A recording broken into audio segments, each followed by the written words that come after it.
పరిశుద్ధుడైన దేవ, దయగలిగిన ప్రభు, సర్వాధికారి, మీకు వందనాలు. ఎంత గొప్ప దేవుడు నాయన. ఈ దినము మేము ఉనికిలో ఉండి మిమ్మల్ని స్తుతించగలుగుతున్నాం, మిమ్మల్ని ఆరాధించగలిగాం, మిమ్మల్ని కొనియాడగలిగాం. వాస్తవానికి మాకు ఏ అర్హత లేదు. అర్హత లేని మమ్మలను అర్హులుగా ఎంచావు ప్రభా. మీకే వందనాలు, స్తోత్రాలు. మా కొరకు ప్రార్థించే చక్కని అక్కలను ఇచ్చారు, చెల్లెళ్ళని ఇచ్చారు. అయ్యా, ఈ దినము సిస్టర్స్ డేగా వారిని బట్టి కూడా మిమ్మల్ని ఎంతగానో స్తుతిస్తున్నాం. అలాగే మంచి స్నేహితులను ఇచ్చారు, పురికొల్పేవారు, అండగా నిలబడేవారు. దేవా, మంచి ఆలోచనలు చెప్పేవారు. అందరిని బట్టి కూడా మీకు కృతజ్ఞతలు. అయితే ప్రభా, ఈ లోకంలో ఈ బంధాలన్నీ తాత్కాలికమైనవి, అశాశ్వతమైనవి. కానీ శాశ్వత కాలము ప్రేమించే ఏకైక స్నేహితుడు మీరు. శాశ్వత కాలం ప్రేమించే ఏకైక బాంధవ్యం కలిగిన వాడు మీరు. అలాంటి గొప్ప దేవుడు ఈ దినము మాకు తండ్రిగా ఉన్నందుకు, ప్రభువుగా ఉన్నందుకు, ఆదరణకర్తగా ఉన్నందుకై కృతజ్ఞతలు చెల్లిస్తూ, వాక్య ఉన్న దేవుడిగా మాతో మీరు మాట్లాడండి. మీ శరీరము, మీ రక్తంలో పాలుపొందులు పొందడానికి ప్రభు తగిన అర్హత మేము పొందుకున్నట్లుగా మీ వాక్యం చేత మమ్మల్ని సరిచేయండి. మాలో ఉన్న ప్రతి అణువణువును ఎరిగిన దేవుడు, మా తలంపులను సైతం ఎరిగిన దేవుడు. మాలో ఏ పాపం మీకు వేరుగా ఉందో, చేదుగా ఉందో వాటిని తొలగించి మీ వాక్యము చేత ప్రక్షాళన చేయబడి, కడగబడి, శుద్ధి చేయబడి, మా హృదయాలు మీ వైపు త్రిప్పబడి, అయా యోగ్యులంగా మేము అర్హులంగా మీ శరీరంలో, మీ రక్తంలో పాలుపొందులు పొందగలిగినట్లుగా సహాయం చేయండి. ఇంకా రక్షణను నిర్లక్ష్యం చేస్తున్న వారి హృదయాలు తెరవండి. మీ యొక్క రక్షణ త్యాగము, మీ ప్రాణ త్యాగము యొక్క విలువ వారు గుర్తించి, వారు కూడా తమ హృదయాలు మీకు అర్పించుకోగలిగినట్లుగా, వారి హృదయాల్లో రక్షణ నిశ్చయితను కలగచేసి, అయా విడవబడేవారికి ఎవరు ఉండకుండా కుటుంబంగా నీ సన్నిధిలో, మీ రక్తంలో, మీ శరీరంలో పాలుపొందులు పొందుతూ, మీ రాజ్య వారసత్వం కొరకు నిరీక్షిస్తూ ఎత్తబడే ఆ సమయంలో ఎత్తబడినటువంటి కృపను మా అందరికీ దయచేయమని, అందుకొరకు మీ వాక్యము ద్వారా మాతో మాట్లాడి మహిమ, ఘనత, ప్రభావాలు మీ ఘనమైన నామానికి పొందుకొనమని ప్రభువైన యేసుక్రీస్తు వారి యొక్క శ్రేష్టమైన నామంలో ప్రార్థించి పొంది ఉన్నాం మా పరమ తండ్రి. ఆమేన్. దేవుని యొక్క పరిశుద్ధ గ్రంథము నుండి సామెతల గ్రంథం 17వ అధ్యాయం. సామెతల గ్రంథం 17వ అధ్యాయము 17వ వచనాన్ని చదువు. నిజమైన స్నేహితుడు విడువక ప్రేమించును, దుర్దశలో అట్టివాడు చెప్పండి ఎలా ఉంటాడంట? సహోదరుడుగా ఉండును. దేవుని స్తోత్రం కలుగును గాక. హల్లెలూయా, హల్లెలూయా.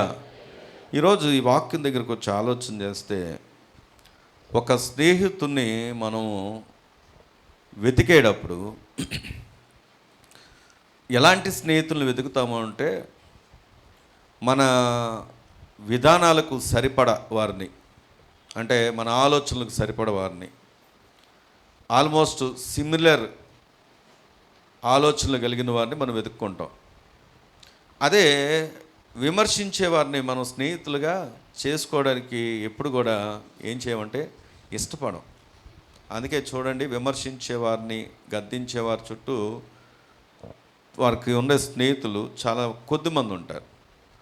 అదే మెచ్చుకునేవారిని, హెచ్చించేవారిని, నువ్వు ఏది కరెక్ట్ అంటే దాన్ని కరెక్ట్ అనే వారికి ఎక్కువ మంది స్నేహితులు ఉంటారు. అలాంటి వారిని ఎక్కువ మంది ప్రేమిస్తారు కూడా. కానీ దేవుని వాక్యాన్ని మనం పరిశీలన చేసినప్పుడు, ఎవరైతే ఇక రాయబడి ఉంది, నిజమైన స్నేహితుడు ఎప్పుడు ప్రేమిస్తాడంట? విడువక ప్రేమిస్తాడంట.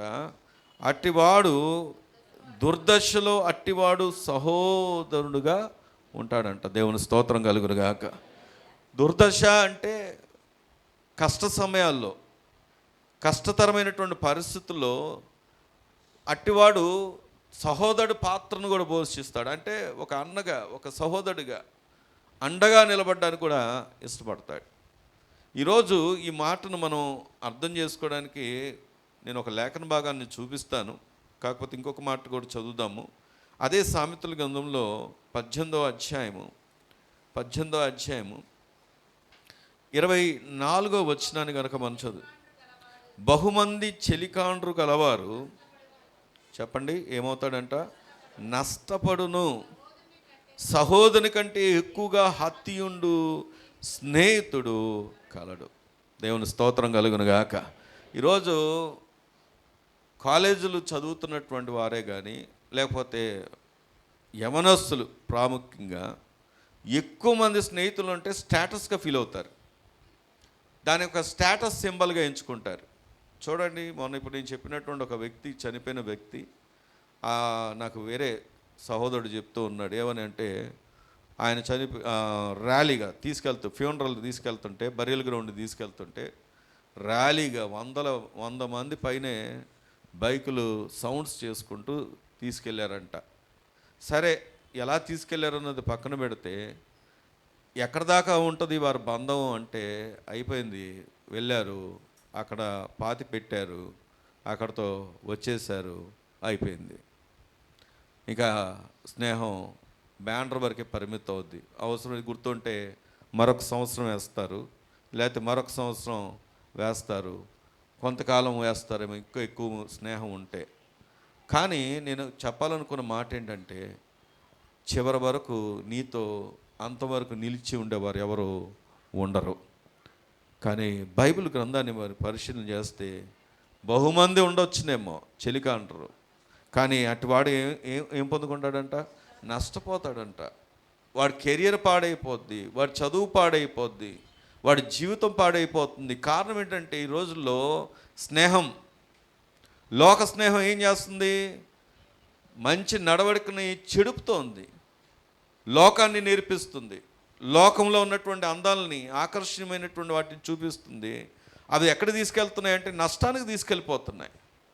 కానీ దేవుని వాక్యాన్ని మనం చూస్తే అక్కడ రాయబడినటువంటి మాట, సహోదరుని కంటే ఎక్కువగా హత్యుండు స్నేహితుడు ఎవరు అంటే, మనం నమ్ముకున్నటువంటి మన దేవుడైన దేవుని స్తోత్రం కలుగును గాక. ఆయన ఎప్పటిదాకా ఉంటాడో తెలుసా? ఇదిగో యుగ సమాప్తి వరకు సదాకాలం నేను మీతో ఉంటాను అని వాగ్దానం ఇచ్చాడు. దేవుని స్తోత్రం కలుగును గాక. ఎప్పటిదాకా తెలుసా? సదాకాలం. ఈ భూమి మీద నువ్వు బ్రతుకున్నంత కాలం, యుగ సమాప్తి వరకు. తర్వాత ఉండబోయేది కూడా ఎక్కడో తెలుసా? ఆ స్నేహితుడి దగ్గరే. దేవుని స్తోత్రం కలుగును గాక. ఈరోజు ప్రియమైనటువంటి సంగమా, దేవుడు ఎందుకు ఈ మాట చెప్తున్నాడంటే, నీ స్నేహాల విషయంలో ఆలోచన చేసుకోవాల్సిన దినం ఇది. నా స్నేహం పవిత్రంగానే ఉందా, పరిశుద్ధంగానే ఉందా? నన్ను ప్రేమించే స్నేహం ఈ లోకానికి వరకే పరిమితమైందా? నన్ను ఇంతకన్నే ప్రేమించే స్నేహితుడు ఉన్నాడని ఒకసారి జ్ఞాపకం చేసుకుంటే, నీకు ఖచ్చితంగా అలాంటి స్నేహితులు దేవుడు అనుగ్రహిస్తాడు. అలాంటి స్నేహితుడు మన ప్రభువే మనకు స్నేహితుడై ఉన్నాడు. దేవుని స్తోత్రం కలుగును గాక. ఈరోజు చాలామంది జీవితాలు ఒంటరితనం అనుభవిస్తూ ఉంటే, వారు కలిగిన నష్టాలను బట్టి ఒంటరితనం గుండా ప్రయాణం చేస్తూ ఉంటే, ఒకానొక దినం, ఒకానొక దశలో నేను అదే ఒంటరితనంతో ఒక డిప్రెషన్ మోడ్లోకి వెళ్ళిపోయి జీవితం మీద విరక్తి పుట్టినటువంటి దినాల్లో, ఇదిగో నేను ఒక మంచి స్నేహితుడిని అని చెప్పి నా జీవితంలోకి ప్రవేశించినటువంటి నా ప్రభు ద్వారా ఒక చక్కని మార్గంలో నేను ఉండడానికి దేవుడు నాకు సహాయం చేశాడు. దేవుని స్తోత్రం కలుగును గాక. ఫేస్బుక్లో అనుకోకుండా నాతో పాటు ట్రైనింగ్ చేసినటువంటి ఒక ఫ్రెండ్, ఆర్మీ ఫ్రెండ్ కలబడ్డాడు. మహారాష్ట్ర అతని పేరు సతీష్ కరోలే, మహారాష్ట్రకు చెందిన. ఫోటో పెట్టాడు. ఫోటో పెట్టగానే మెసేజ్ పెట్టాను, నెంబరు పెట్టమని. నెంబర్ పెట్టాడు, కాల్ చేసాం, చాలాసేపు మాట్లాడుకున్నప్పుడు తను రిటైర్ అయిన తర్వాత ఇప్పుడు 45,000 ఎంతో పెన్షన్ వస్తుంది. మళ్ళీ మళ్ళీ రైల్వేలో జాబ్ వచ్చింది. రైల్వేలో 42,000 వస్తుంది. ఇక అలాగ మొత్తం కలిపి ఆల్మోస్ట్ 85,000 అనుకోండి వస్తుంది. అయితే తన పిల్లలు కూడా సెటిల్ అయ్యారు, బాగానే ఉన్నారు. తనతో సంభాషిస్తున్నప్పుడు నాకు భారం, ఒక మనసులో ఒక భారం కలుగుతుంది. తనున్నటువంటి లైఫ్ను బట్టి హ్యాపీగానే ఉన్నాడు, లేడని నేను చెప్పను.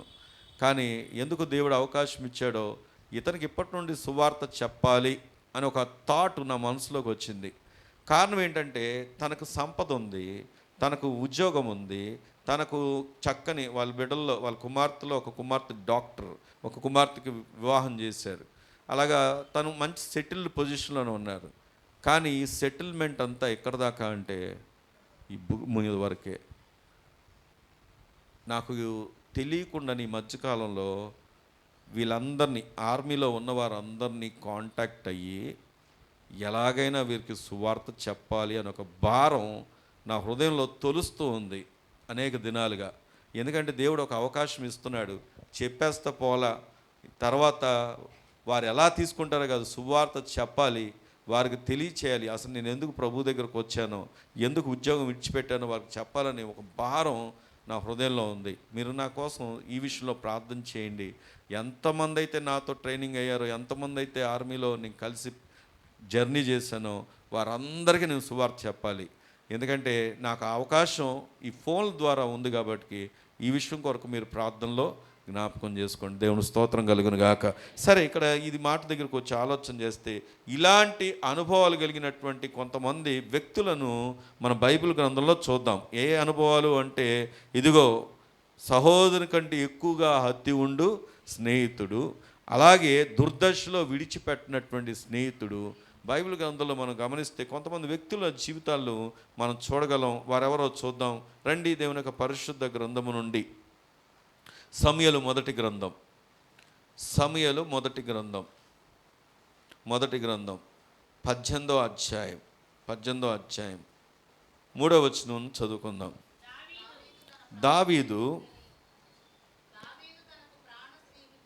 దావీదు తనకు ప్రాణ స్నేహితుడని భావించుకొని అతన్ని ప్రేమించుచు యోనాతాను అతనితో నిబంధన చేసుకొనెను. మరియు యోనాతాను తన దుప్పటిని, తన కత్తిని, తన విల్లును, నడికట్టును తీసి దావీదునకు ఇచ్చెను. దేవుని స్తోత్రం చెప్దామా? హల్లెలూయా, హల్లెలూయా. ఇక్కడ గమనిస్తే మనకు ఒక మంచి స్నేహితులు కనబడుతున్నారు. ఇందాకే చెప్పాను నేను, ఇందాక చదువుకున్న వచనాలని బేస్ చేసుకుంటే దుర్దశలో విడిచిపెట్టినటువంటి స్నేహితుడు, అలాగే సహోదరునిలాగా అత్తుకొని ఉండేటటువంటి స్నేహితుడు అనే ఒక మాటకు తగినటువంటి అనుబంధాలు కలిగినటువంటి ఇద్దరు వ్యక్తులు మనకు బైబిల్ గ్రంథంలో కనబడతారు. వారెవరు అంటే దావీదు, యోనాతాను. వాస్తవానికి మనం ఆలోచన చేస్తే దావీదు యోనాతాను దగ్గర, వారి స్నేహం దగ్గరకు వచ్చి ఆలోచన చేసినప్పుడు యోనాతాను ఎవరు? ఎందుకంటే ఎవరైనా యోనాతాను ఎవరు అంటే సౌలుకు శత్రువు ఎవరు? దావీదే. సౌలుకు శత్రువు దావీదు. అనేక మార్లు చంపడానికి ప్రయత్నం చేస్తున్నాడు. ఈ సమయంలో కూడా ఆయన చంపడానికి ఆలోచన చేస్తున్నప్పటికీ కూడా యోనాతాను ఏం చేస్తున్నాడు తెలుసా? దావీదును ప్రేమిస్తున్నాడు. దేవుని స్తోత్రం కలుగును గాక. ఈ వాక్యాన్ని మనం పరిశీలన చేసినప్పుడు వాస్తవానికి ఒక మాట అడుగుతున్నాను, సౌలు తర్వాత రాజు కావాల్సిన వ్యక్తి ఎవరో తెలుసా? యోనాతాను. తన పొజిషన్కి ఏకైక కాంపిటీషన్, లేకపోతే తన స్థానాన్ని భర్తీ చేయగలిగినటువంటి వ్యక్తి ఎవరైనా ఉన్నారంటే దావీదు. కాబట్టి ఆ దావీదును చంపడానికి మొట్టమొదటగా ఆలోచన చేయాల్సిన వ్యక్తి కూడా ఎవరు అంటే యోనాతానే. చాలాసార్లు మనం ఎవరైనా పైకి వస్తుంటే తట్టుకోలేము. ఎవరైనా ఒకరికే పాట ఇచ్చినా తట్టుకోలేము, ఒకరినే హెచ్చించినా తట్టుకోలేము, ఒకరి గురించి చెప్పినా తట్టుకోలేము, ఒకరు వాడబడుతున్నా తట్టుకోలేము. అంటే ఎందుకు మాట చెప్తున్నంటే, సహజంగా నీవు నిలబడవు, నువ్వు ఆ స్థానాన్ని ఆక్రమించవు, నువ్వు నిలబడి నడిపించవు. కానీ నిలబడేవారిని మనం ఎప్పుడు కూడా ఏం చేస్తాం తెలుసా? హేళన చేస్తాం. ఇంకో మాట కూడా చెప్పంటారా? సూటిగా చెప్పనా? ఆఖరికి చెప్పబడుతున్న వాక్యానికి కూడా ఏం చేస్తారంటే మార్కులు వేసేవారు ఉంటారు. నేను అలా చెప్పేవాను, నేనైతే ఇలా చెప్పేవాను. నేను ఎందుకు ఈ మాట చెప్తున్నాను ఆలోచన చేస్తున్నామంటే, ఇక్కడ యోనాతాను దగ్గరికి వచ్చి ఆలోచన చేస్తే తనకున్నటువంటి ఏకైక కాంపిటీషన్, అంటే ఒక్క కాంపిటీషన్ కూడా కాదు, అసలు తన స్థానానికి ఎసరు పెట్టేవారు ఎవరైనా ఉన్నారంటే దావీదు, లోక సంబంధమైన మాటను ఉపయోగిస్తే. కానీ యోనాతాను ఏం చేస్తున్నాడు తెలుసా? ఇక్కడ ఆయన ఏం చేస్తున్నాడంటే 3వ వచనం, దావీదు తన ప్రాణ స్నేహితుడని భావించుకొని అతన్ని ప్రేమించుచు యోనాతాను అతనితో ఏం చేశాడంట? నిబంధన చేసుకొనెను. దేవుని స్తోత్రం కలుగును గాక. నిబంధన చేశాడంట. నేను మళ్ళీ జ్ఞాపకం చేస్తా, వాగ్దానం వేరు, నిబంధన వేరు. నిబంధన అంటే ఏంటో తెలుసా? ఒకసారి నేను మాట ఇచ్చిన తర్వాత ఎలాంటి పరిస్థితులైనా రానివ్వండి, ఆ మాటకు కట్టుబడి ఉండడాన్ని ఏమంటారంటే నిబంధన. వాగ్దానాలు రాజకీయ నాయకులు ఎన్నో చేస్తారు, ఎన్నో మాటలు చెప్తూ ఉంటారు, కానీ ఎంతవరకు పాటిస్తారు అంటే మీకు తెలియని విషయం కాదు. కానీ దేవుడు చేసేది, దేవుని పిల్లలు చేయాల్సింది వాగ్దానాలు కాదు, ఏమిటో చెప్పనా? నిబంధన. దేవుని స్తోత్రం కలుగును గాక. దావీదు దుర్దశలో ఉండి చాలా భయంకరమైనటువంటి స్థితిని చూస్తున్నప్పుడు, శ్రమలు చూస్తున్నప్పుడు యోనాతాను అతన్ని విడిచిపెట్టలేదు. ఈరోజు ప్రియమైన సంగమా, మరి ఇదే మాట మన దాకాను వస్తే ఈయన యొక్క స్నేహంలో ఏముంది అంటే స్వార్థము లేదు. నీ పక్కన చెప్పండి, ఈయన స్నేహంలో ఏం లేదు. ఒక మంచి స్నేహితుడికి ఉండాల్సిన లక్షణం ఏంటో తెలుసా? స్వార్థం ఉండకూడదు. ఆమేన్, హల్లెలూయా, హల్లెలూయా. 2వ ప్రపంచ యుద్ధం జరుగుతున్నప్పుడు ఒక దేశానికి చెందినటువంటి 2 వ్యక్తులు, ఒక పేరు హెన్రీ, ఒక అతని పేరేమో జార్జ్.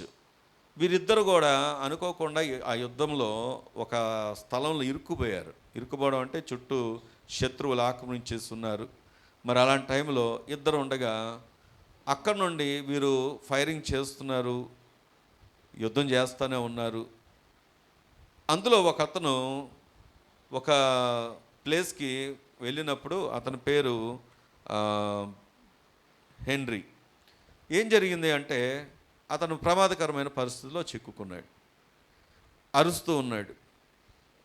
అరుపులు వినపడి జార్జు అనే తన స్నేహితుడు ఆ వ్యక్తి దగ్గరికి వెళ్ళడానికి ప్రయత్నం చేస్తుంటే ఆ కమాండర్ అన్నాడంట, వద్దొద్దు, నువ్వు చచ్చిపోతావు, ఎందుకంటే ఇక అతని పరిస్థితి ఇంకా ఇరుక్కుపోయినట్టే, మనం వెళ్ళి రక్షించలేము, వెళ్ళొద్దు అని చెప్పాడంట. కానీ తన స్నేహితుని అరుపులను వింటున్నప్పుడు విడిచిపెట్టడం ఇష్టపడక అతను పరుగులెత్తుకుంటూ వెళ్ళి ఆ యొక్క హెన్రీ దగ్గరికి వెళ్ళాడంట. వెళ్ళి ఎలాగైతే బలవంతంగా తీసుకొని వచ్చి చూస్తే ఆ వ్యక్తి చనిపోయాడు. చనిపోతే ఆ యొక్క కమాండర్ అంటున్నాడు, ఏమని అంటే, నేను ముందే చెప్పాను కదా, ఉపయోగం లేదు, నీ ప్రాణాన్ని కూడా ప్రమాదంలో పెట్టుకున్నావు నువ్వు, ఒకవేళ నీకు బుల్లెట్ తగిలింటే ఏం చేసేవాడివి అని చెప్తే అతను అన్న మాట ఏంటంటే, నేను వెళ్ళినప్పుడు నా స్నేహితుడు నా వైపు చూసి చెప్పిన మాట ఏంటో తెలుసా? నువ్వు వస్తావని నాకు తెలుసు, నీ చేతిలోనే చచ్చిపోవాలని నేను ఇష్టపడ్డాను అని చెప్పి తన తలను అతని చేతుల్లో వాల్చాడంట. దేవుని స్తోత్రం కలుగును గాక. అయితే ఎందుకు ఈ మాట చెప్తున్నాను? నా స్నేహితుడు ఆ మాట కోసం నేను వెళ్ళాను అని చెప్పాడు. ఈరోజు ఈ మాటను ఎందుకు నీ ముందుకు తీసుకొస్తున్నాను అంటే, మన స్నేహం అనే మాట దగ్గరకు వచ్చినప్పుడు స్నేహంలో ఏమి ఉండకూడదు తెలుసా? స్వార్థం ఉండకూడదు. కొంతకాలం కలిసే ఉంటాం, కానీ మనలో స్వార్థం ప్రవేశించినప్పుడు మనం ఏం చేస్తామో తెలుసా? స్నేహాలని దూరం పెడతాం. లోకంలో ఉన్నటువంటి స్నేహాలు ఎలా ఉంటాయంటే ఆశించి, నేను చిన్నప్పుడు చదువుకునే రోజుల్లో, నేను చదివింది కాన్వెంట్లోనే, సెయింట్ మేరీ అని మా ఊర్లో. ఆ రోజులో మా నాన్నగారు నాకు ఇచ్చే డబ్బులు జేబుల నిండా డబ్బులే. ఇలా గల్లాపెట్టి ఉండేది. గల్లాపెట్టి ఎప్పుడు గల్లాపెట్టి అంటారు మా సైడ్, మరి ఇక్కడ నాకు ఈ మాట ఏమంటారు గుర్తులేదు. ఇలా నేను స్కూల్కి వెళ్ళేటప్పుడు ఇలా తీసి ఇచ్చేవాడు, చేతికి అందినవి. ఆ రోజుల్లో ఇత్తడి పిల్లలు కూడా వచ్చాయి.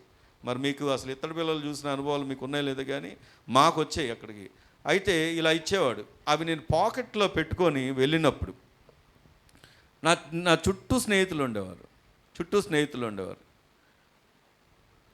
అదే నా లైఫ్లో టర్నింగ్ ఏంటంటే, ఎప్పుడైతే మా నాన్న లేరో, స్థితి మారిందో, నేను చాలా ఒంటరితనాన్ని చూశాను. చాలా ఒంటరితనం. ఎంత ఒంటరితనం అంటే ఒక గ్రిల్ 3 అంతస్తులు ఉండేవాళ్ళం. చిన్న రూమ్లో ఉండేవాడిని. మా పెద్దమ్మ కూడా ఉండేది. ఆ బయట కూర్చునేవాడిని. అది 3 అంతస్తులు మొత్తం అచ్చంగా బ్యాచిలర్స్ కోసమే కట్టినటువంటి రూమ్లు అవి. బ్యాచిలర్స్ కోసమే. కరెక్ట్గా చెప్పాలంటే ఒక మంచం పడుతుంది అంతే.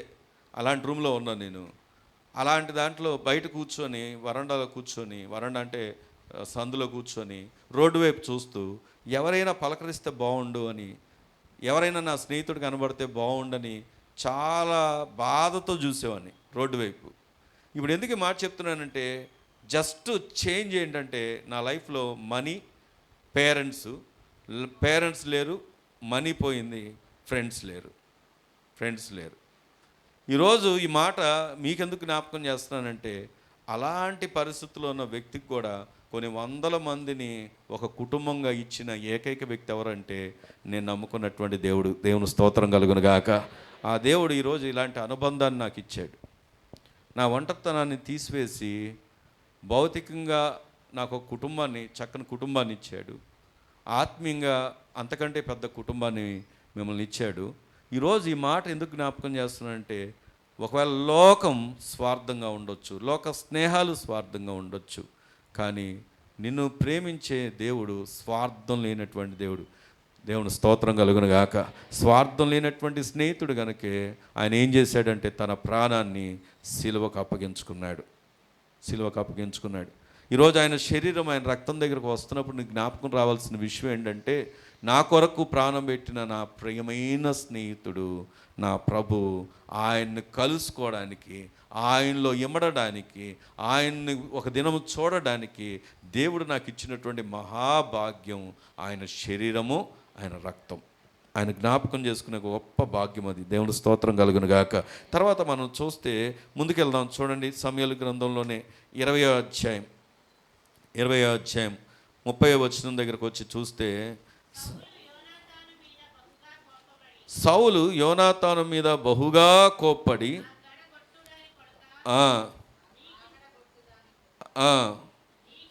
నీకును నీ తల్లి మానమునకు చదివేశామ్మా, తెలిసినది కాదా?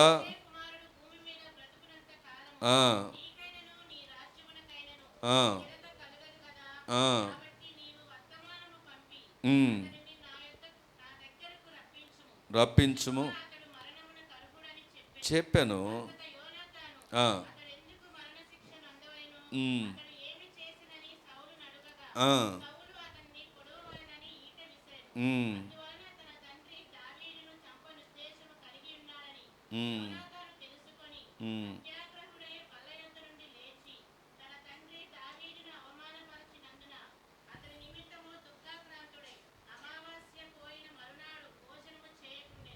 చాలండి. ఇక్కడ మనం గమనిస్తే, సౌలు యోనాతాన్ని పిలిచి, వినాలి. సౌలు యోనాతాన్ని పిలిచి ఏమంటున్నాడంటే, నువ్వు ఎందుకు ఆ యొక్క దావీదుకు హెల్ప్ చేస్తున్నావు? నువ్వు ఎందుకు ప్రేమిస్తున్నావు? అతను పిలువు. ఎందుకంటే అతను క్లియర్గా చెప్తున్నాడు. ఏమంటున్నాడంటే, నా తర్వాత సింహాసనం మీద కూర్చోవలసింది ఎవరు? నీవు. అలాంటి వాడికి ఎందుకు నువ్వు సహాయం చేస్తున్నావు? అతన్ని పిలువు. అతన్ని చంపుతాను అంటే దానికి యోనాతాను అంగీకరించాడా? సహజంగా ఆలోచన చేద్దాం. అదే స్థానంలో నీవుంటే ఏం చేస్తావు? నేను సింహాసనం మీద కూర్చోబెడతానంటే, నీ తండ్రి రాజయ్య ఉంటే, అధికారంతో ఉంటే, ఒక వ్యక్తి అడ్డుగా ఉన్నాడనిపిస్తే నీవైతే ఏం చేస్తావు? కానీ యోనాతాను ఏం చేశాడో తెలుసా? తన తండ్రి యొద్ద నుండి వెళ్ళి దావీదు కొరకు దుఃఖపడ్డాడంట, భోజనం చేయలేదంట. దేవుని స్తోత్రం కలుగును గాక. నాకు ఈ వాక్యం నేర్పిస్తున్నటువంటి సత్యం ఏంటంటే, ఆయన అలాంటి పరిస్థితుల్లో కూడా నమ్మకమైన స్నేహితుడిగా ఉన్నాడు. దేవుని స్తోత్రం చెప్దామా? హల్లెలూయా, హల్లెలూయా. ఎలాంటి స్నేహితుడండి? ఆయనలో ఇందాక మనం చదువుకున్నాం, ఏమీ లేదు, స్వార్థం లేని స్నేహితుడైనా. రెండవదిగా చూస్తే నమ్మకమైన స్నేహితుడైనా. నీ పక్కన చెప్పండి, ఏ స్నేహితుడైనా.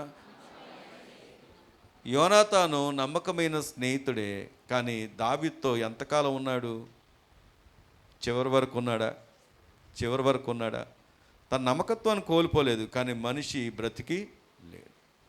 ఒకవేళ నమ్మకమైనటువంటి స్నేహితుడే, కానీ మరణం వరకు నమ్మకంగా ఎవరు ఉండలేరు. కానీ బైబిల్ గ్రంథాన్ని మనం పరిశీలన చేసినప్పుడు మనం నమ్ముకున్నటువంటి మన ప్రభు దేవుని వాక్యం చెప్తున్నటువంటి మాట ఏంటో తెలుసా? మీరు నమ్మదగిన వారు కానప్పటికీ, మనం నమ్మదగిన వారము కానప్పటికీ ఆయన ఏమై ఉన్నాడో తెలుసా? నమ్మదగిన వాడుగా ఉన్నాడంట. దేవుని స్తోత్రం కలుగును గాక. మనం నమ్మకత్వం లేదు. చాలాసార్లు మనం దేవుని వాక్యాన్ని వింటాం, ఈ రోజు నుండి ప్రభువా నేను ఇలా ఉండాలి అని అనుకొని తీర్మానం తీసుకొని వెళ్ళి ఎన్నిసార్లు ఫెయిల్ అయిపోయావు? చిన్న చిన్న ఒక లాభం కలుగుతుందంటే వెంటనే అబద్ధం ఆడేస్తాం. కొంతమంది విచిత్రం ఏంటంటే సేవకుల పేర్లు కూడా వాడుకుంటారు అబద్ధాలు ఆడడానికి.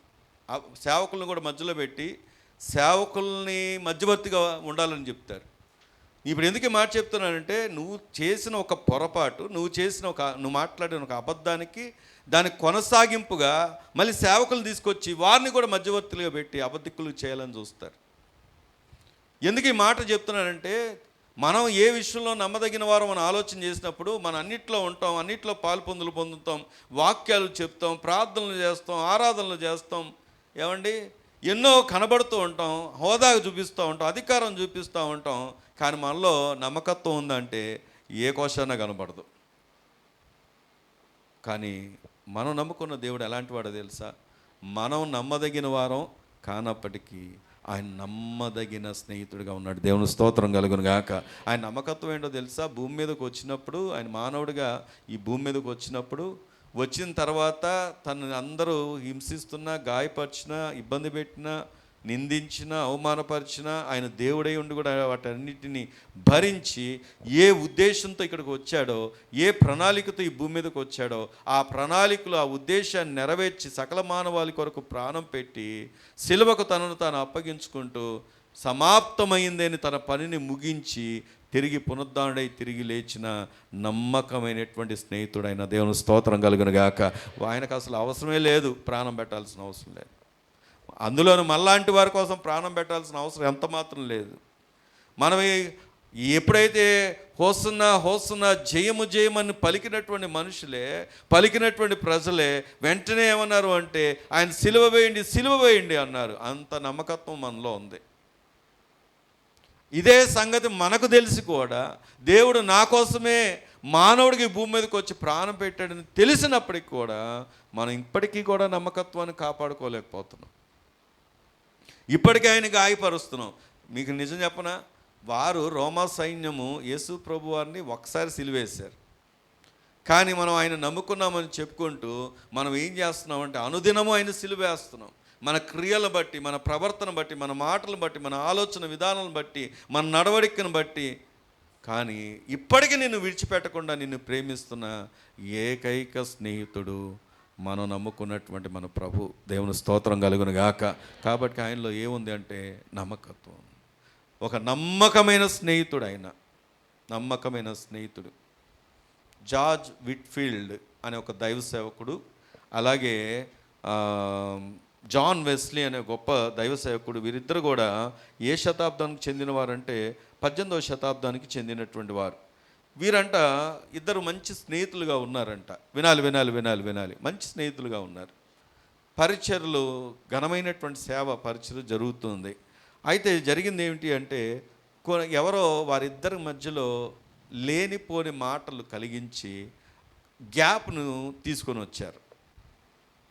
గ్యాప్ను తీసుకొచ్చాక సిద్ధాంతపరాలుగా, అంటే వారు వేరే గొడవలు జరగడం కాదు, కానీ సిద్ధాంతపరమైనటువంటి కొన్ని తారతమ్యాలు ఉంటాయి పరిచర్లో కూడా. ఎందుకంటే కొంతమంది దర్శనాలు ఫోకస్ చేస్తారు, కొంతమంది స్వస్థతలను ఫోకస్ చేస్తారు, కానీ కొంతమంది స్వస్థతలు నమ్మరు, కొంతమంది దర్శనాలు నమ్మరు. ఇలాంటి సిద్ధాంతపరమైనటువంటి విధానాల్లో వారిద్దరూ గ్యాప్ వచ్చినప్పుడు వారి గ్యాప్ను ఇంకా పెంచడానికి కొంతమంది అనేకమైనటువంటి మాటలు ప్రయత్నాలు చేసి కొంత గ్యాప్ను తీసుకొచ్చారు. ఇప్పుడు వారిద్దరి మధ్యలో ఏముంది అంటే ఒక చిన్న గ్యాప్ మెయింటైన్ అవుతుంది. వినండి, గ్యాప్ మెయింటైన్ అవుతుంటే ఒకరోజు జాన్ వెస్లీ గారి గురించి వైట్ఫీల్డ్, నేను చెప్పినటువంటి ఒక సేవకుడు జార్జ్ వైట్ఫీల్డ్ అన్న ఆయన దగ్గరికి వచ్చి ఇలా అడిగారంట. ఏమని అడిగారంటే, మీరు పరలోకంలో జాన్ వెస్లీ గారిని కలుసుకుంటారా అని అడిగారంట.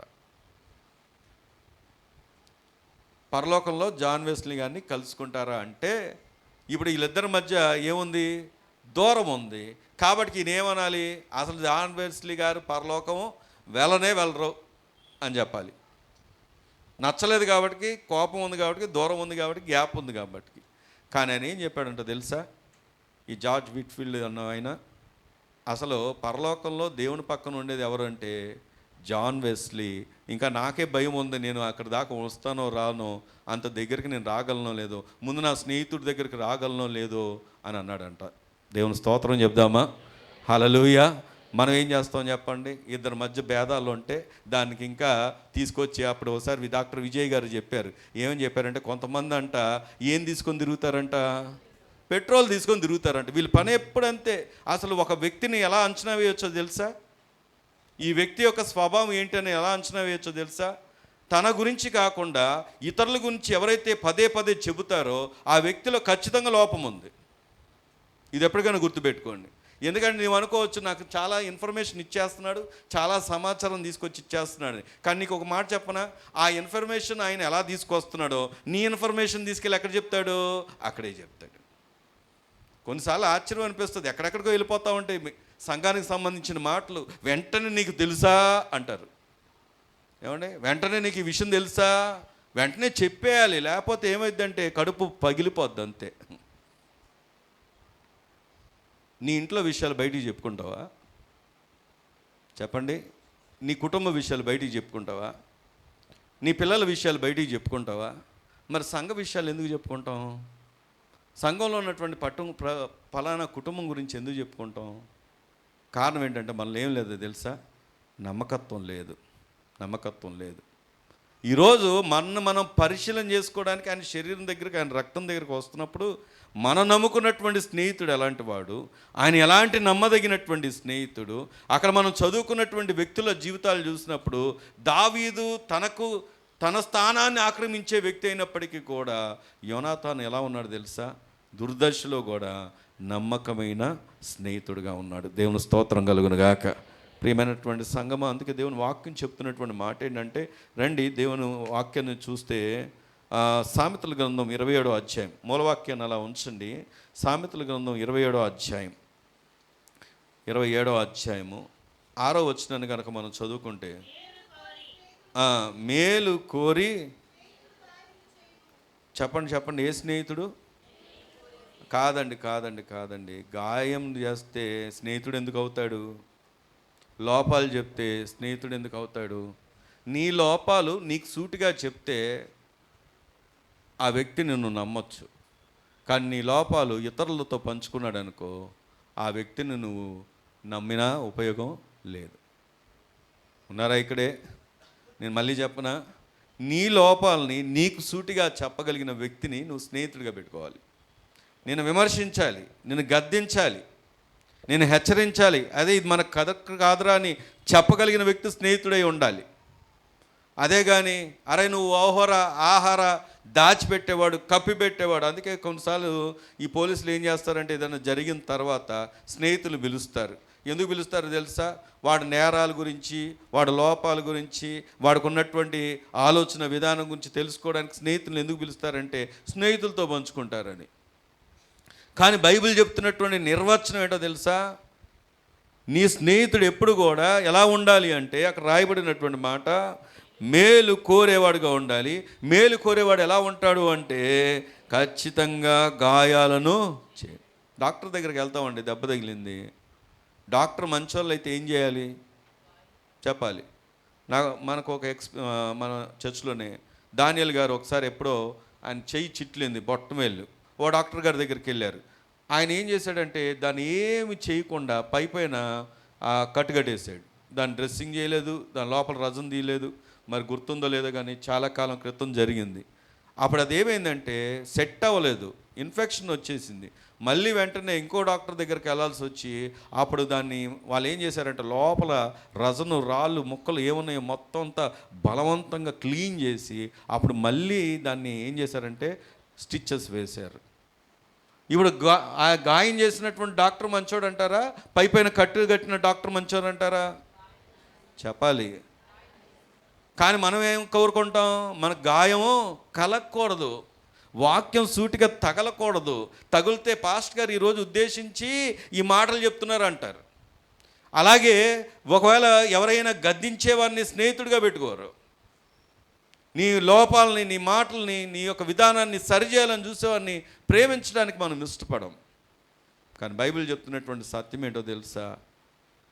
మేలు కోరే స్నేహితుడు ఖచ్చితంగా గాయమును చేయును. పగవాడు ఏం చేస్తాడంట, లెక్కలేనన్ని ముద్దులో పెట్టు. ఇస్కరియోతు యోధ యేసు ప్రభు వారిని ఏం చేశాడు? ఆయన ముద్దు పెట్టుకున్నాడు. ముద్దు పెట్టుకున్న దాని ఉద్దేశం ఏంటో తెలుసా? నేను నిన్ను అప్పగించకపోతున్నాను. కానీ ఎంత గొప్ప దేవుడు అండి మనం నమ్ముకున్న దేవుడు. తనను అప్పగించబోయేవాడు తనే అని తెలిసిన, ఇదిగో ఇస్కరియోతు యోధానే అని చెప్పలేదు. అందరిలో చెప్పాడా? మీలో ఒకడు. ఎందుకు ఆ మాట అన్నాడు తెలుసా? ఆ ఒక్కడు మారితే బాగుండు, ఆ ఒక్కడు తెలుసుకుంటే బాగుండు. ప్రభువుకి తెలియక కాదు, ప్రభువుకి ఎవరు అప్పగించబోతున్నారో తెలియక కాదు, అసలు ఆయన ప్రణాళికే అప్పగించబడ్డాం. మనం గమనిస్తే యేసు ప్రభు వారు 3.5 సంవత్సరాల పరిచర్యలో 3.5 సంవత్సరాల పరిచర్యలో ఆయన సువార్త చెప్పడానికి ప్రారంభించిన దగ్గర నుండి కూడా ఆయన చంపాలని చూసినప్పుడు మనకు అక్కడ చాలా స్పష్టంగా ఉంటుంది. అక్కడ ఏమని ఉంటుందంటే ప్రభు అక్కడ నుండి వెళ్ళిపోయాను, అక్కడ నుండి తప్పించుకునేను అని రాయబడి ఉంటుంది. మరి అలాంటి సమయాల్లో తప్పించుకున్నటువంటి లేదా వెళ్ళిపోయినటువంటి దేవుడు, అంత జ్ఞానం కలిగినటువంటి దేవుడు అప్పగించబడిపోయే ముందు ప్రార్థన చేశాడు. గెత్సెమనేలోకి వెళ్ళి వేదన పడ్డాడు, దుఃఖపడ్డాడు. తర్వాత అప్పగించబోతున్న వారి కోసం తను పట్టుకోవడానికి వచ్చినటువంటి సైన్యం వెతుకుతూ ఉంటే ఎవరిని వెతుకుతున్నారని ఆయనే వెళ్ళి పలకరించాడు. ఆయనే మాట్లాడాడు. మేము ఎవరిని వెతుకుతున్నామండి? యేసు అన్నప్పుడు ఇదిగో ఆయన నేనే అని చెప్పి తనను తాను అప్పగించుకున్నాడు. దేవుని స్తోత్రం కలుగును గాక. ఎందుకో తెలుసా? నీకోసం, కేవలం నీకోసమే. నీవు పొందాల్సిన శిక్షను, నీ పాపం కోసం నీవు పొందవలసినటువంటి అవమానాన్ని, నిందను తను మోయడానికి ప్రభు సిలువకు తనను తాను అప్పగించుకున్నాడు. దేవుని స్తోత్రం కలుగును గాక. ప్రియమైనటువంటి సంగమా, ఈరోజు ఆయన నమ్మకత్వం మీకు తెలియట్లేదా? ఆయన త్యాగం మీకు తెలియట్లేదా? ఇంకా ఎందుకు దూరంగా ఉంటున్నావు? ఇంకా ఎందుకు గ్రహింపు లేని వ్యక్తిగా ఉంటున్నావు? సంఘానికైతే వస్తున్నావు, ప్రార్థనలు అయితే పొందుతున్నావు, నీ హృదయం ఎందుకు ఇవ్వట్లేదు? ఇంకా లోకంలోనే ఎందుకు బ్రతుకుతున్నావు? ఇంకా లోక స్నేహాల కోసం ఎందుకు పరుగులెత్తుతున్నావు? నిజమైన స్నేహితుడు, నమ్మకమైన స్నేహితుడు, స్వార్థం లేనటువంటి స్నేహితుడిన. దేవుని స్తోత్రం కలుగును గాక. అంత మాత్రమే కాదు, సమూయేలు గ్రంథంలోకి వస్తే, సమూయేలు గ్రంథం మొదటి గ్రంథంలోకి వస్తే 23వ అధ్యాయం, సమూయేలు మొదటి గ్రంథం 23వ అధ్యాయము 16వ వచనాన్ని కనుక మనం చదువుకుంటే, అప్పుడు సౌలు కుమారుడైన యోనాతాను లేచి వనములో ఉన్న దావీదు నొద్దకు వచ్చి, నా తండ్రి అయిన సౌలు నిన్ను పట్టుకొనజాలడు, నీవు భయపడొద్దు. దేవుని స్తోత్రం చెప్దామా? సహజంగా తన్ని డిప్రెస్ చేయాలంటే ఏం చెప్పొచ్చు చెప్పండి? యోనాతాను ప్లేస్లో మనం ఉంటే ఏం చెప్తాం? నా ప్లేస్ను దావీదు ఆక్రమించబోతున్నాడు, ఇప్పుడు నేను దావీదును బలహీనపరచాలి అంటే ఏం చెప్తాను? నీ పని అయిపోయింది, ఇక నువ్వు ఏమీ చేయలేవు, అయిపోయింది. మా నాన్న నిన్ను విడిచిపెట్టడు, ఖచ్చితంగా చంపేస్తాడు. ఒకవేళ నువ్వు ఇక్కడ ఉండడం కన్నా ఎక్కడికైనా దూరంగా పారిపో, పోని ప్రాణం వద్దులే, దూరంగా పారిపో అని చెప్పాలి. కానీ యోనాతాను ఏం చెప్పాడంట? భయపడొద్దు.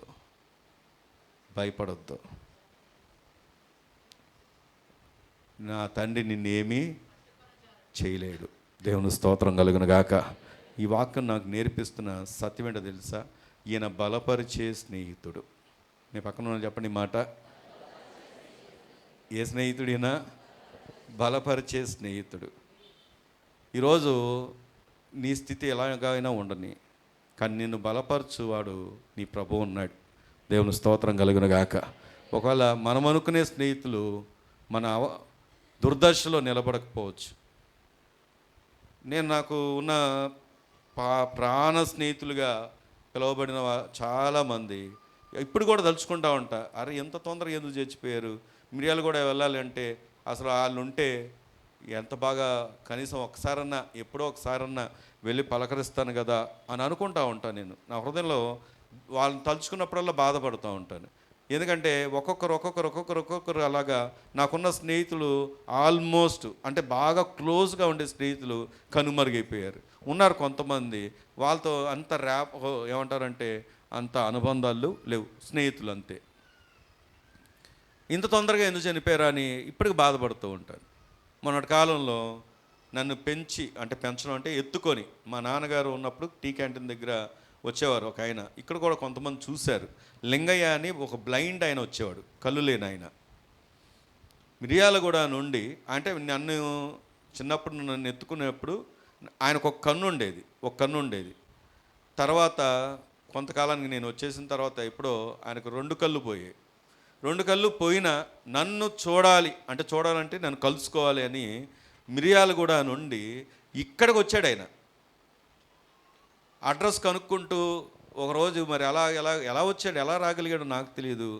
బ్లైండ్ ఆయన, 2 కళ్ళు లేవు.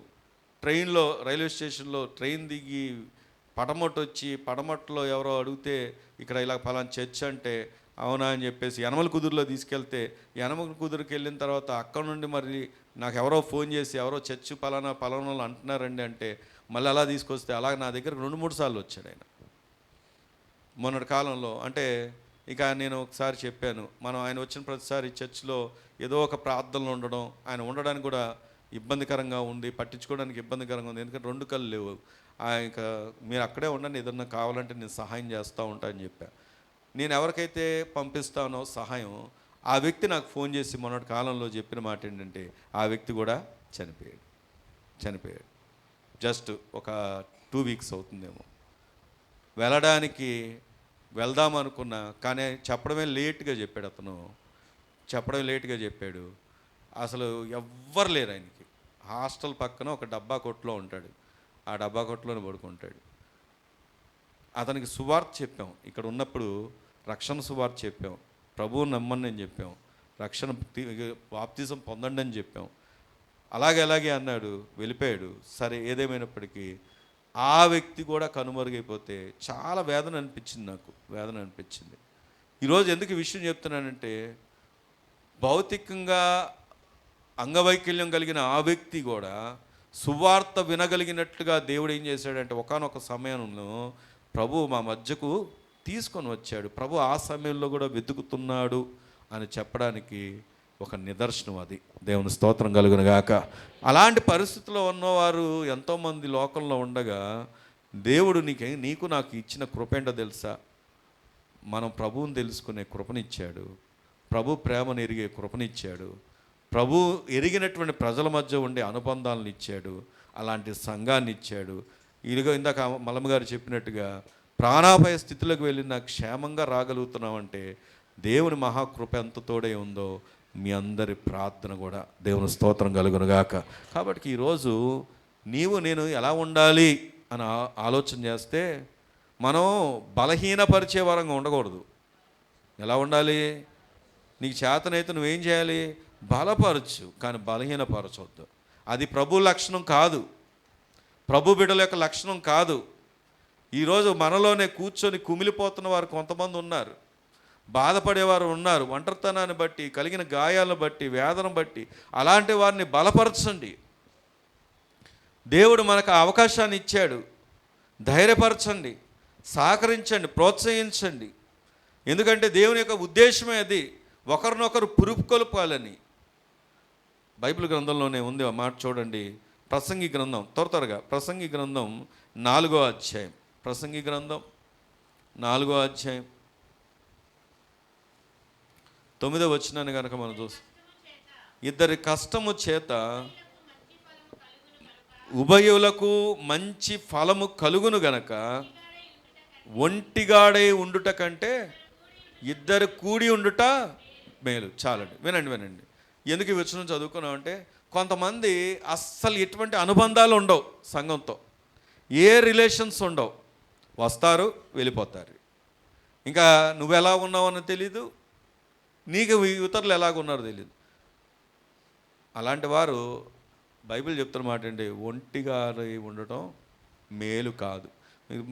దేవుడు సృష్టి ఆరంభంలోనే అంతా కలుగును, అది మంచిదిగా ఉండునని చెప్పాడు. మంచిది మంచిది మంచిది అని చెప్పాడు. ఒక్కటి మాత్రం మంచిది కాదని చెప్పాడు. ఏంటో తెలుసా? నరుడు ఒంటరిగా ఉండటం మంచిది కాదు. మంచిది కాదని చెప్పింది ఒకటే, రోజుల గురించి కాదు. మనం ఏం చేస్తాం, రోజులు మంచిది కాదనుకుంటాం, సమయం మంచిది కాదనుకుంటాం, తిథులు మంచిది కాదనుకుంటాం, ఇల్లులు మంచిది కాదనుకుంటాం, స్థలాలు మంచిది కాదనుకుంటాం. కానీ దేవుడు చెప్పింది ఏంటో తెలుసు, అన్నీ మంచిది అన్నాడు. మంచిది కాదు అన్నది ఒకటే, నరుడు ఒంటరిగా ఉండడం మంచిది కాదు. మరి ఒంటరితనం పరిస్థితులను బట్టి ఒంటరితనం కలిగింది, కానీ నువ్వేం చేసావు, ఆ ఒంటరితనాన్ని ఇంకా పొడిగించుకుంటున్నావు. ఏ రిలేషన్ లేదు సేవకులతో కానీ, సంఘంతో కానీ, సహోదరులతో కానీ, సహోదరులతో కానీ. మీరు సంఘంలో మీరు ఎప్పుడు వచ్చారో ఎప్పుడు వెళ్ళిపోయారో ఎవరికి తెలియదు. అలాంటి వారు ఉన్నారు కొంతమంది. కానీ ప్రభు చెప్తున్న మాట ఏంటో తెలుసా, ఒక మంచి స్నేహితుడిని సంపాదించుకో. దేవుని స్తోత్రం కలుగును గాక. ఆ మంచి స్నేహితుడు ఏం చేస్తాడంటే, మేలు కోరేవాడు ఎప్పుడు కూడా ఏం చేస్తాడు, ఇంకా అక్కడ నుండి రారా,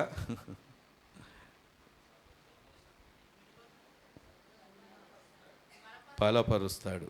దేవుని స్తోత్రం కలుగును గాక. రండి మరొక మాట చూసుకొని ముందుకెళ్ళిపోదాం. దేవుని వాక్యం దగ్గరికి వచ్చి ఆలోచన చేసినప్పుడు, సమూయేలు గ్రంథం యోహాను సువార్త చూద్దాం, 15వ అధ్యాయం. యోహాను సువార్త 15వ అధ్యాయం 13వ వచనం చదువుకుందాం. తన స్నేహితుల కొరకు తన ప్రాణము పెట్టువాని కంటే ఎక్కువైన ప్రేమ గలవాడు ఎవడునూ లేడు. దేవుని స్తోత్రం చెప్దామా? హల్లెలూయా, హల్లెలూయా. దేవుని వాక్యం చాలా స్పష్టంగా చెప్తున్నటువంటి మాట ఏంటంటే, తన స్నేహితుల కొరకు ప్రాణం పెట్టువానికంటే ఎక్కువైన ప్రేమ గలవాడు ఎవ్వడునూ లేడు. ఎవరైనా ప్రాణం పెట్టింది యేసుక్రీస్తు వారు. దేవుని స్తోత్రం కలుగును గాక. ఎవరో తెలుసా ప్రాణం పెట్టింది? నీ ప్రభువే, నీ ప్రభువే. ఆయనకు మించినటువంటి స్నేహితుడు లేనే లేడు. సరే, ఇంకా నేను కొన్ని విషయాలు చెప్పాలనుకున్నా కానీ సమయం దాటిపోయింది కనుక నేను ముగింపులోకి వెళ్ళిపోతున్నాను. యోనాతాను, దావీదు వారి స్నేహంకి వచ్చేసరికి వారిలో ఏం లేదు, స్వార్థం లేదు. రెండోది ఏమి లేదు, నమ్మకత్వం ఉంది. ఇంకేముంది చెప్పండి? బలపరిచే స్నేహితుడిగా ఉన్నాడు. అన్నిటికీ మించి మనకు ఒక స్నేహితుడు ఉన్నాడు. ఆయన ఎవరంటే ప్రాణం పెట్టిన స్నేహితుడు, మన ప్రభైన యేసుక్రీస్తు వారు. యేసుక్రీస్తు వారు. ఈరోజు ప్రియమైన సంగమా, నీకు ఒక మంచి స్నేహితుడు, నీ కొరకు ప్రాణం పెట్టిన నీ ప్రభు. ఆ స్నేహితుడిని దాటి వెళ్ళొద్దు. ఆయనకు లాంటి స్నేహితుడు నీకు ఇంకెక్కడ దొరకడు. ఆయన నీ కొరకు నిరంతరం విజ్ఞాపన చేస్తున్నాడు. నిన్ను ప్రభువు దగ్గర ఉంచడానికి, తండ్రి దగ్గర ఉంచడానికి నిరంతరం. ఈరోజు తండ్రి అబ్బాని పిలవగలుగుతున్నాం. ఆ అధికారాన్ని ఇచ్చింది ఎవరో తెలుసా? ప్రభువే. మనం ఎవ్వరం కూడా ఆయన ముందు నిలవలేని వారం, ఆయనను నామాన్ని స్మరణ చేయడానికి కూడా అర్హత లేని వారం. కానీ పిలవగలుగుతున్నామంటే ఆ అధికారాన్ని ఇచ్చింది ఎవరు అంటే ప్రభువే. నేను ఇంకా వేరే స్నేహితుల గురించి కూడా పరిచయం చేద్దాం అనుకున్నా. దావీదు విషయంలోనే వారు ఇత్తయి, తర్వాత ఇంకొకరు ఎవరంటే చూడండి, మీ తర్వాత చదువుకోండి. ఇత్తయి ఒక ఆయన, తర్వాత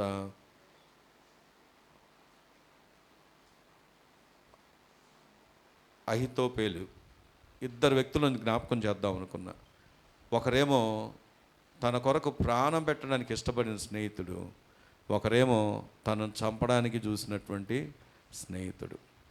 వారిద్దరిలో దేవుడు ఇత్తయిని జ్ఞాపకం చేసుకున్నాడు. ఈరోజు దేవుడు నిన్ను జ్ఞాపకం చేసుకుంటున్నాడు. నేను ప్రార్థన చేస్తాను. నేను ఎందుకంటే ముగించడానికి ఇష్టపడుతున్నాను, సమయం దాటిపోతుంది కనుక ఎవరి మట్టుకు వారు కొద్ది నిమిషాలు ప్రార్థన చేద్దాం. విన్న వాక్యాన్ని బట్టి ఒక మంచి స్నేహితుడు మన ప్రభు.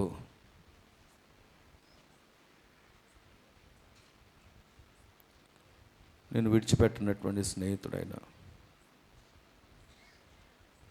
నీ కొరకు ప్రాణం పెట్టినటువంటి స్నేహితుడైనా, ప్రతి ఒక్కరు చాలాసార్లు కృంగిపోయి శ్రమల్లో ఉన్నప్పుడు,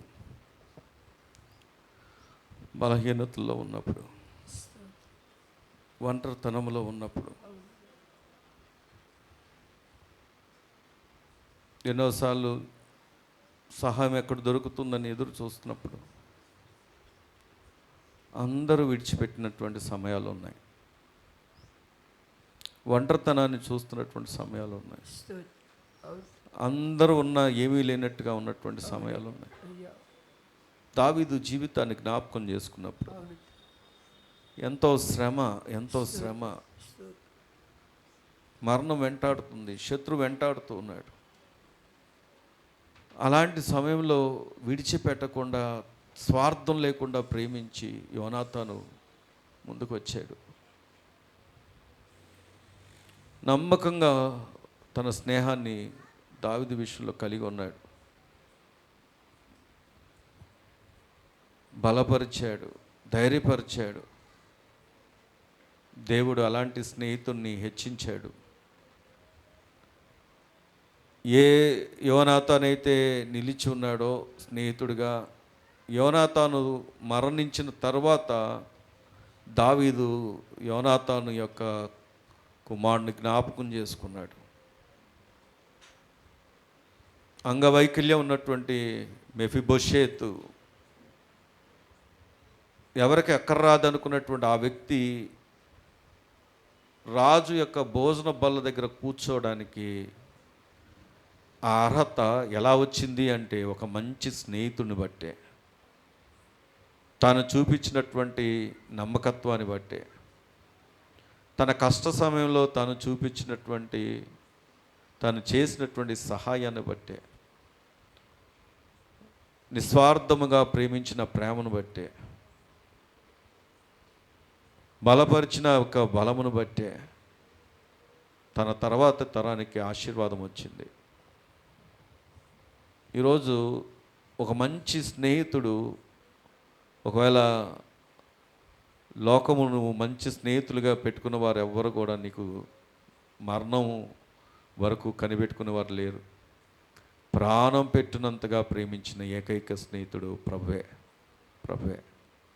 ప్రియమైన సంగమా, ఆ ప్రభు యొక్క శరీరమైన రక్తం మీ ముందుకు రాబోతుంది.